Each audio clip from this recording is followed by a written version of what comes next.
Today we are joined by John DiMaria, STAR Program Director, Lefteris Skouteris, Program Manager, and Billy Toney, Operations Administrator at the Cloud Security Alliance. Thank you so much for joining us. We're excited to have you here. And now I will turn things over to today's presenters. Hi, everyone. Thanks for joining us today as we're going to establish and discuss a very popular subject. I am John DiMaria, the STAR Program Director for CSA, and today we're going to talk to you about understanding, completing, and submitting a CAIQ, very popular subject.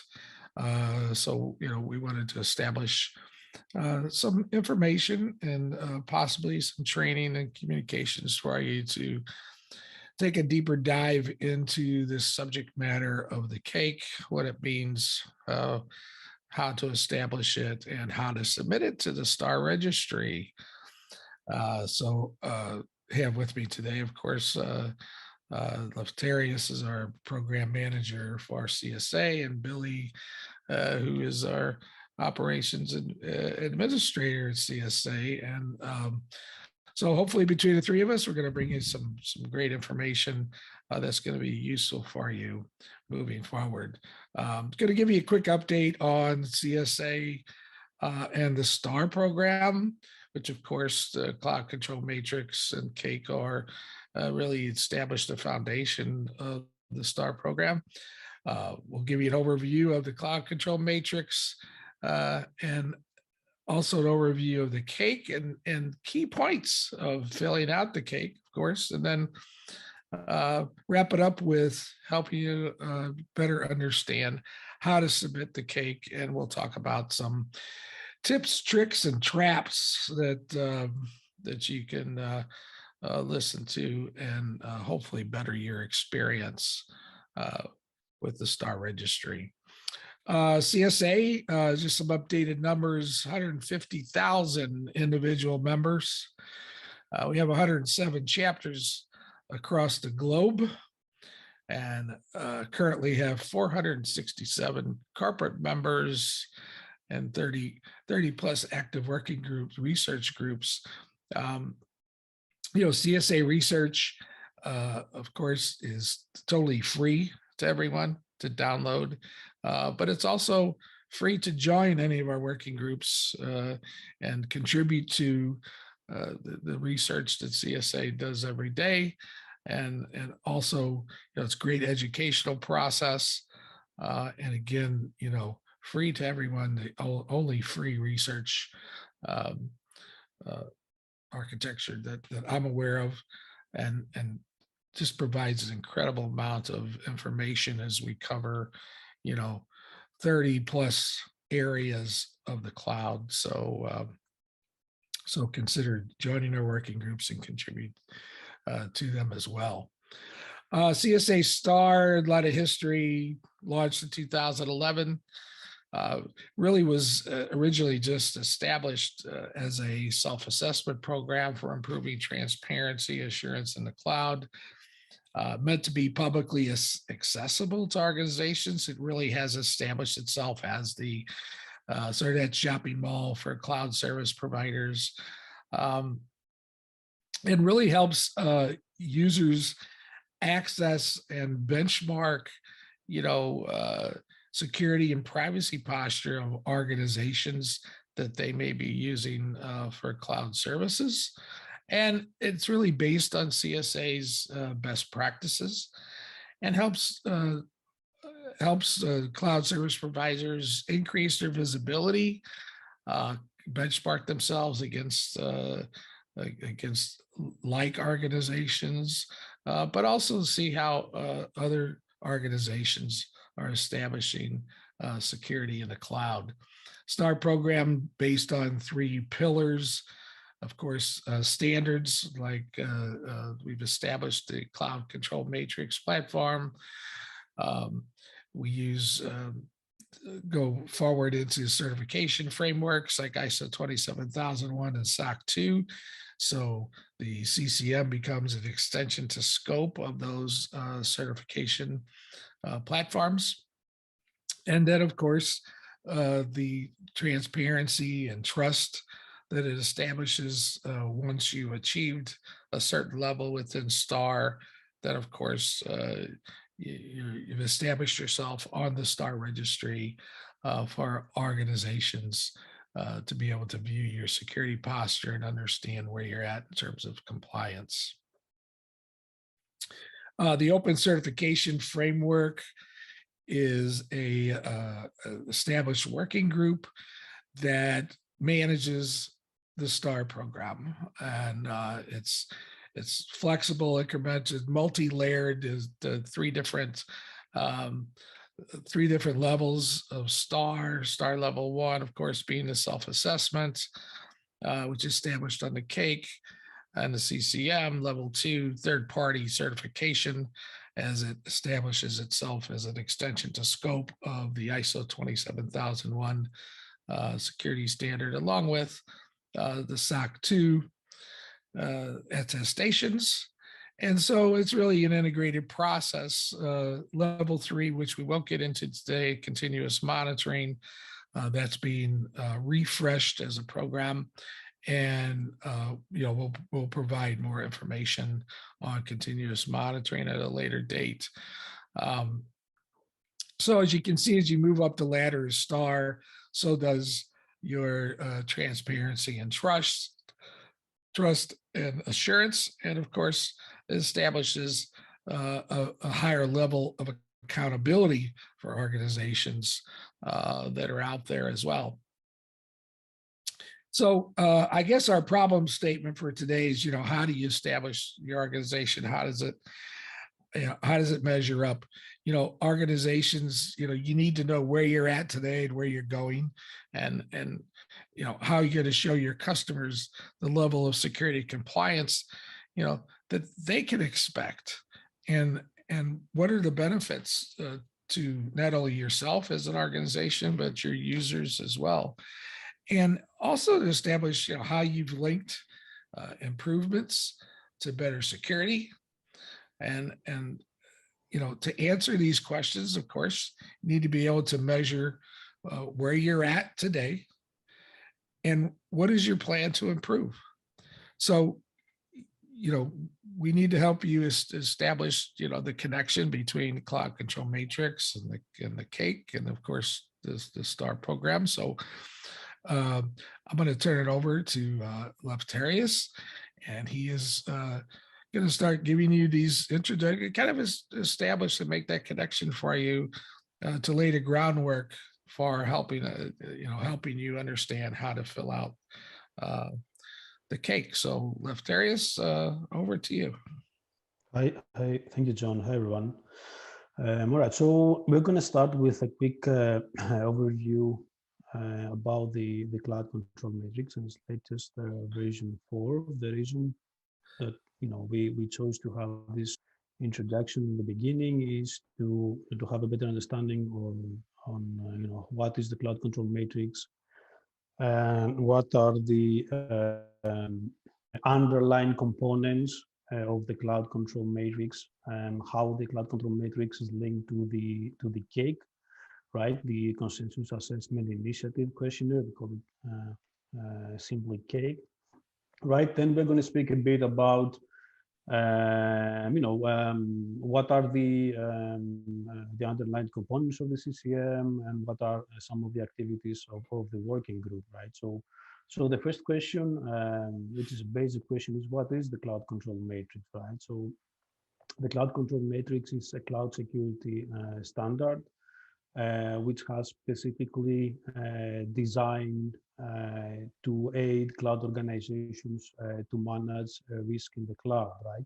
So the CCM, it is comprised of a well-defined set of cloud security domains and underlying control specifications. And its purpose is to, again, to help organizations to properly implement, assess, and meet compliance against those control specifications and across all the different types of clouds. Of course, in addition to the control, the specification, The CCM is aligned to other global regulations and security frameworks. This alignment takes place in form of the actual the mapping activities that we conduct with the working group. Other components of the CCM are the controls applicability matrix, which helps to align the controls to each of the cloud service models, and also the CCM facilitates the use of SSRM specifications. SSRM stands for the Shared Security Responsibility Model, right? So in a way, aiding organizations, cloud organizations, to delineate their security responsibilities for the controls, ownership, and implementation on their end. We will speak also more about this also later. Since such a function is also embedded into the CAIQ. And last but not least, the CCM constitutes the backbone of the CSA STAR program that John explained earlier on. Next slide. So here's a quick overview of the CCM v4 domains. There are in total 17 domains as opposed to 16 of its predecessors, CCM version 3, right? And currently the CCM is composed of a total of 197 control specifications. That's 50% more controls in comparison to the version 3. As I mentioned earlier, alongside the controls, there are 3 complementary components for the CCM: the control applicability and ownership matrix, which it's a matrix that corresponds, that maps essentially the controls to the service models, the controls implementation or ownership, and then there are other components that help organizations identify the implementation of each of the controls from an architectural and organizational perspective. Okay, here is one slide which provides an overview of all the current underlying components of the CCM. So I would like to give a quick introduction of this so that we have a better understanding. Essentially, on the left-hand side, as I spoken earlier, the core control of the CCM are these 197 control specifications, which each cloud organization needs to include into their security programs in order to mitigate security and privacy risks, right? And then alongside this control, we have developed with the working group the so-called implementation and auditing guidelines. These are essentially guidances that assist cloud organizations to approach the, on one hand, the implementation of any given CCM control, and on the other hand, to approach the assessment of each control, both from a standpoint of internal assessment as well as to prepare for a third-party certification, right? As you can see there, one of the components of the CCM is the CAIQ. It is important to note here that the CAIQ is derived from the actual control specifications, right? So essentially the core controls are broken down into assessment questions that formulate in total the CAIQ questionnaire. We will speak about that also shortly. Then other works that we do in the working group are, of course, the mappings, as I said earlier. So we want to give to cloud organizations tools that will allow them to align their internal security programs to other frameworks out there, and the mappings is a great method to do that. So we conduct mappings to other frameworks, but also we conduct gap analysis in a way that we identify what are the differences between those frameworks, giving the opportunity to organizations to identify those security requirements that are missing from one network to the one framework to the next, and in such a way to evaluate their compliance towards those missing requirements that they identify. There is, of course, the metrics, which is essentially units of measurement which take, organizations leverage those in a continuous assessment setting, right? And we are currently working on the development matrix for the whole controls of the CCM. And there are other projects such as CCM Light and SSRM guidelines, which are projects under development. So here is, an aggregated view of all the components of the CCM. Essentially, what we want to communicate to organizations, to cloud organizations out there is that, here is the control specification that you need to include in your cloud security program. Here is the SSRM matrix and guidance that you allow you to identify who is responsible in between the involved cloud parties to implement those control specifications, and with implementation guidelines to assist organizations understand how they should approach the implementation of a given control, and the auditing guidelines then how to test such controls effectiveness, implementation effectiveness, and in the end, and eventually meet compliance to the standard. So yeah, the target audience of the CCM, there, it involves many different stakeholders. First and foremost are the cloud service providers and the cloud service customers. So from the perspective of the service providers, the CCM is a very important tool that they can use to integrate into their security programs, as mentioned earlier, for any different type of cloud service, CS, PaaS, or SaaS. And for the cloud customers, it allows them to include the CCM into their service procurement programs in order to evaluate the security postures of their providers, right? And then there are, of course, the cloud auditors who may leverage the CCM tools that we offer in order for them to conduct assessments and make use of those tools for certification, essentially. And of course, for cloud consulting companies that, they provide consulting services for all the above cases and, related organizations. And in the working group, we also have individuals and, security professionals who are interested in knowing more about the CCM and the best practices that we communicate to the community. Okay, so let's take a closer look now into some of the underlying components of the CCM, right? And what are the release timelines of those components, and how the CCM has evolved since its release date. Okay, so here nothing, of course, would have been possible without the engagement of the CCM working group, right? So the CCM working group is comprised of a number of subject matter experts around the globe who drive the development for the CCM.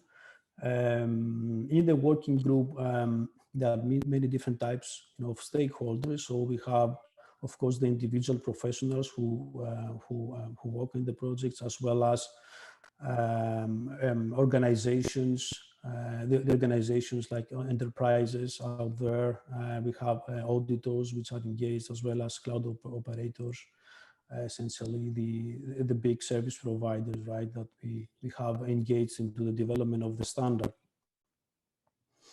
So in this slide, I can mention that if you are interested in contributing to the works of the working group, feel free to contact me directly, so that I sign you up to the platform that we use. Is called Circle, where you can learn more about our activities and also contribute to the various projects that we have. Right, this slide shows an overview of of all the major components that have been developed for the CCM back in 2021. As you can see, the core controls of the CCM were developed in early 2021. The latest version 4 of the consensus assessment questionnaire was delivered middle that year. And then we went ahead and we also delivered the implementation and auditing guidelines of the standard, but as well we conducted a first set of mappings for the CCM, which involved a comparison of its predecessors, CCM version 3, as well as the two standards that form the basis of STAR Level 2 program, which is, of course, the ISO 27001, as well as the Trusted Services Criteria 2017. And we also established a collaboration with CIS, and we mapped the CCM that year with their version 8. And in 2022, we continue, of course, since we had the basic component of the standards in place, we carried on with more mapping exercise so that we align the CCM with either international or sectorial frameworks, cybersecurity frameworks out there. John, can you move to the next slide? Thank you. So, so this year, actually, we have been conducting a couple of mappings. Some of them we were working with, working internally with the CCM working group to develop against the CCM, while in other cases we have established very important partnerships with other organizations and frameworks, cybersecurity frameworks that they have developed. In this case, specifically in the financial sector.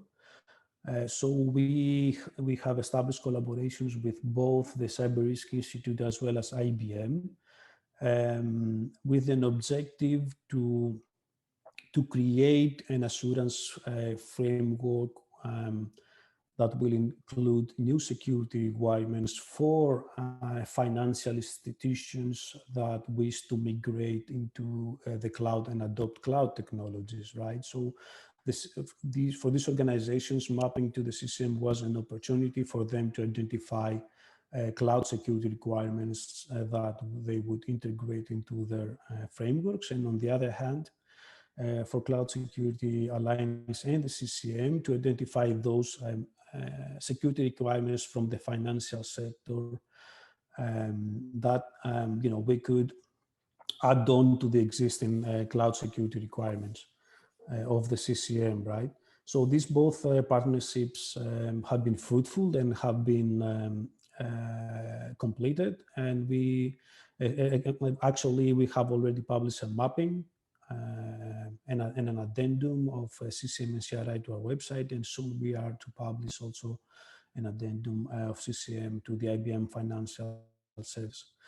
And we are in parallel, we have finished 2 mappings of the PCI and the NIST latest version, 853 revision 5, and we are very soon to complete a mapping between CCM and the expected soon ISO 27001 of 2022. So these are the currently ongoing mappings and partnerships. We have also another partnership with the Internet Security Forum. This is an ongoing work, right? So this is expected to be completed somewhere in November. With regards to the formats that the CCM is made available, so currently we have publicly available the CCM v4 alongside all the aforementioned components in an Excel format. However, we have also worked to translate the components of the CCM into machine-readable languages, and specifically we have translated the components into the OSCAR language, which encompasses 3 formats: JSON, YAML, and XML.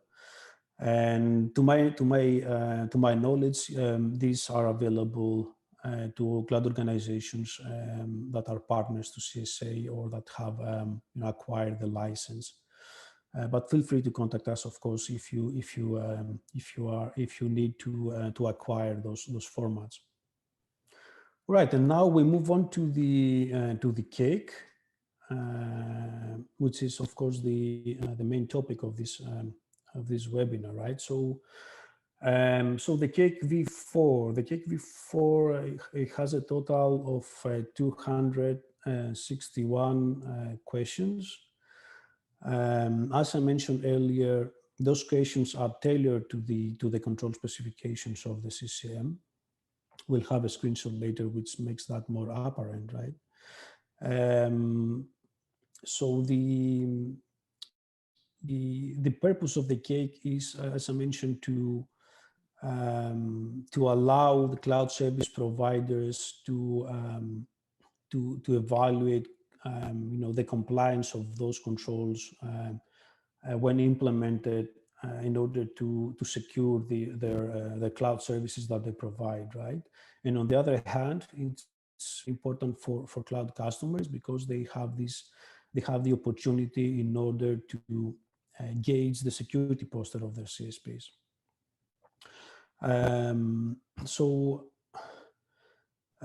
So here's an overview of the Excel spreadsheet for the CAIQ. As you can see on the left-hand side are the questions of the questionnaire. You will notice that in many cases there are for each control there are more than one question, right? So every service provider who's asked to answer all these questions, each time this a portion of the control requirement is evaluated. Then in the middle, if you can see, there are the 4 columns where providers are asked to provide their answers. We'll have a close look into those in the next slide. And on the right-hand side are the control specifications, the CCM control specifications, which are to be used as a reference. So here is a closer look. Let's take a closer look into the actual questionnaire. Right, so so let's talk a bit about the purpose of column C. Right, so you see there that there are 3 options for a service provider to answer: a yes, no, and not applicable. So in the first case, when a provider is asked to answer as yes, that means that the question that corresponds to the portion of the requirement is met, meaning that a yes is answered where the control requirement is successfully implemented. In the opposite case, if the control requirement is not implemented, then the service provider is asked to answer with a no. And in the latter case, that means that the question in hand is not applicable, meaning that the corresponding control requirement is not in scope of the assessment for the given service that is evaluated. So that's an overview essentially for column C, right? So essentially column C asks for the implementation status of a given CCM control in overall. Now under column D, the column D is evaluating the cloud parties which are involved for securing a certain cloud service from the standpoint of the shared security responsibility model. So there are a couple of options there which are to be replied accordingly by the involved parties which are responsible for securing a cloud service and are responsible for implementing a given CCM control requirement. You know, the CSP owned answer means that the cloud service provider essentially the organization who provides the service to its customers, right, is responsible for answering that field. And it means that the control specification is owned by the service provider, and that the service provider is fully responsible for implementing that. On the other hand, if the control requirement is to implement it by the service customer, then it's the responsibility for the service provider to communicate that to the customers, right, and mark that as a CSC owned, right. And then the third party outsource involves all third-party cloud providers who are involved for securing the underlying infrastructure for a given provided service.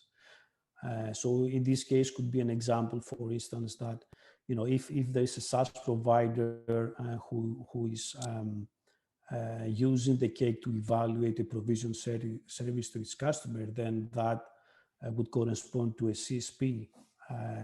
Would correspond to the CSP term, while the third-party outsourced would correspond to the underlying service provider where all the underlying infrastructure is outsourced to, right? And that could correspond to one of the major CSPs out there, like Azure, AWS, or GCP. Then there are the last two options, which are essentially its control specification and its implementation responsibility is shared between, in one case, between the service provider and its customers, and on the other case, between the service provider and a third-party provider.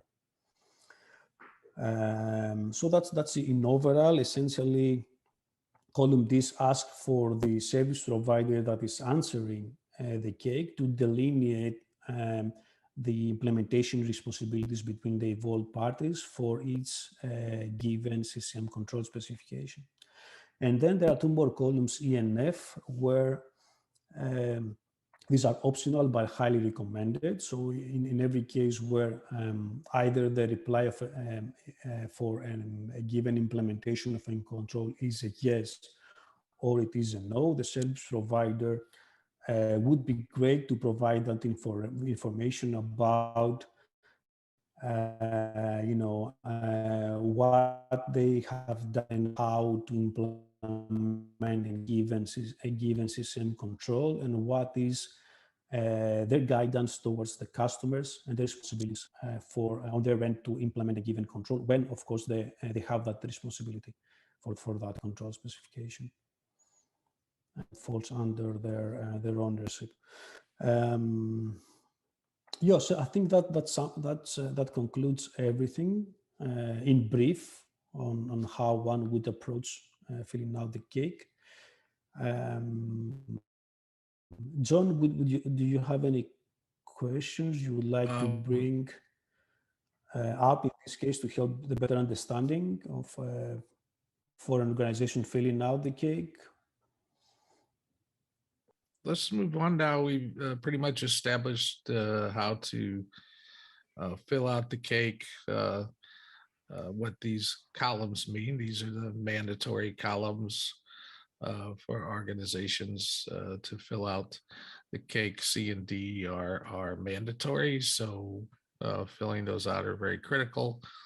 And the process of submitting that and why it's important that these are filled out are part of that submission process. So we'll turn it over to Billy, who will provide you with the information of submitting the CAIQ. Okay, so the CAIQ submission process is much easier and less complicated than filling out the CAIQ. So once you've filled out your CAIQ, you're through the hard part. Submitting it really takes about 3 to 5 minutes, and it goes quicker once you've already had an entry on the registry, because you don't have to re-enter that information. You can just select it from the dropdown. So the first thing you want to do is go to the new submission URL, and you want to enter all the required information on this page. You'll notice they have the little red dots in the fields. Those indicate a required field.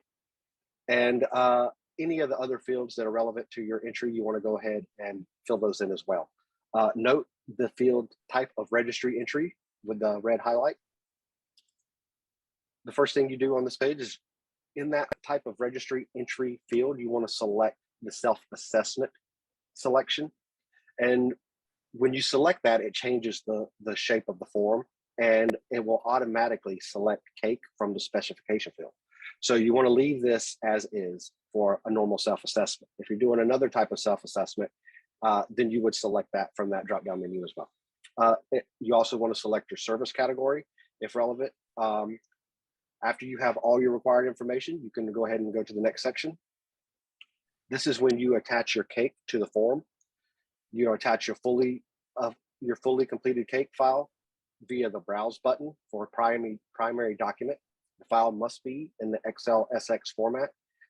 It can't be a PDF. It can't be another type of spreadsheet. You may include a PDF copy of your CAIQ if you would like to do so, but only as the supporting document, number one. No other documents for self-assessments will be accepted. If you include another document, our support should remove it before approving your submission. You want to complete the humanizer, which is basically a captcha to keep the bots out. And then you want to hit the submit button after you agree to the boxes and the radio menu. Okay, you'll still need to confirm your organization and cloud service for the submission so that we know which service this submission is in reference to. So after you submit your CAIQ, what you'll have to do is then go to the inbox of the email that you used for that submission.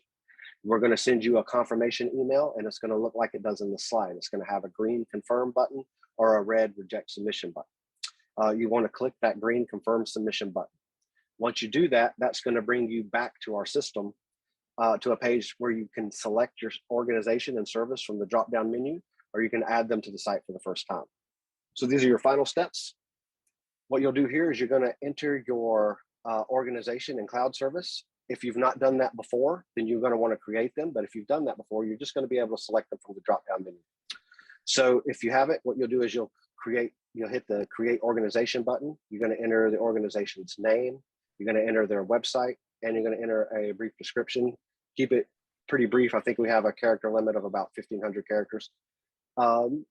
And then you're going to repeat that same process again for the cloud service for which the service is for which the submission is in the name of. So you're going to do the organization and then the cloud service. Those are two very important parts. Once that's done, you're all set. Support gets your submission, at which point they will either approve or reject it based on the following criteria. Okay, so why was my CAIQ rejected? So support has 5 criteria that we're looking for to approve or reject your CAIQ. We are not, as support members, they're not checking the content of your CAIQ. We're not looking at your answers. We don't care if you answered yes or no or NA, just as support members. The support team, to approve or reject, we're just checking these 5 points. Is it the correct format? Is it that? If it's a PDF, you're going to be rejected. Is it missing any of the required responses, especially the SSRM controls? For some reason, those are commonly missed. Has the form been altered? Have there been any cells or rows or columns added or removed, or any sheets even added or removed? Any type of editing of the form will break it. Is it the correct version? Right now we're on version 4. So if you submit to us the version 3.1, that's going to be rejected. And is all the information correctly entered and confirmed? So if all of those 5 points are correct, then your CAIQ will be approved and your entry will be created. You'll be sent a automated message with a link to the approval, or excuse me, with a link to your entry. And yeah, that's pretty much it. Thank you. Thanks, Billy. Yeah, so just some quick takeaways I think we need to establish as we're finishing things off here. Obviously, the important that columns C and D are filled in completely. E and F obviously is to establish something. Typically, if you have a no or NA, you might want to establish a reason why it's no or NA, but again, it's optional. But C and D have to be filled in and are accepted for every single answer. And also to establish, not to make sure that that the spreadsheet itself is not modified in any way, shape, or form. Those are typically things that are rejected. And I think Leftarius touched on it, but just to emphasize, if you are a SaaS provider, you are in fact the cloud service provider, and any organizations that you're using to outsource your infrastructure or platform becomes your third party outsourcer. So just to establish that, those are just some key takeaways I got from this.